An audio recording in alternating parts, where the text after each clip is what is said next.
If God can save someone like me, He can save anybody. And He's just there waiting. You know, he just wants you to recognize who He is so He can pick you up. And it doesn't matter what you've done. You know, it doesn't matter what you've thought. It doesn't matter what you think you're going to do. You know, God is there, and there is no sin too big for God to forgive.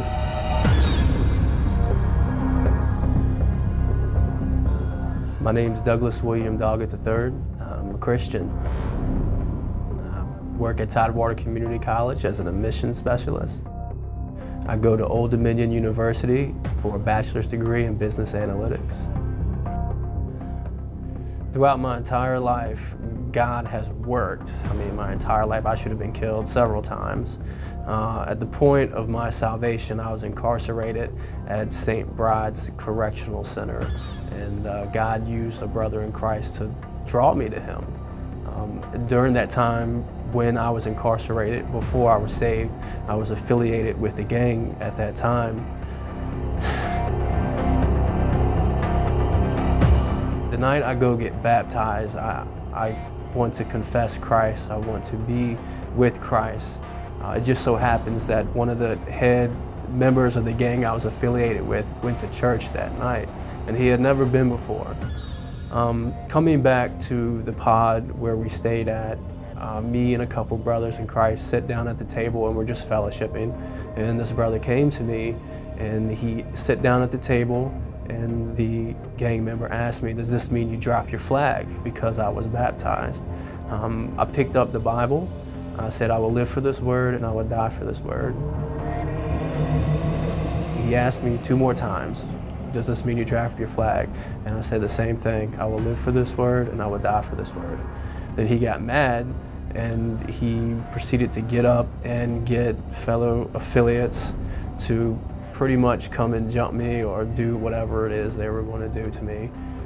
But as I was sitting there, Brother Hawkins was encouraging me just to stand fast and to be faithful to God, that God was going to take care of me. About 15 minutes later, the brother came back to me and he pulled me aside. He was like, "Come here, I need to talk to you." So as I'm rising up to go speak to the man, I'm just thinking that I'm going to get jumped, I'm going to get knifed, I'm going to get hurt. But we walked probably 5 or 10 steps away from the table, and he looks at me and he says, "You know, we apologize and respect your decision to follow the Lord." And that really, that's not something of the norm when you're affiliated with the gang that I was affiliated with. So I'm kind of amazed, and I give him a hug and said, "I love you."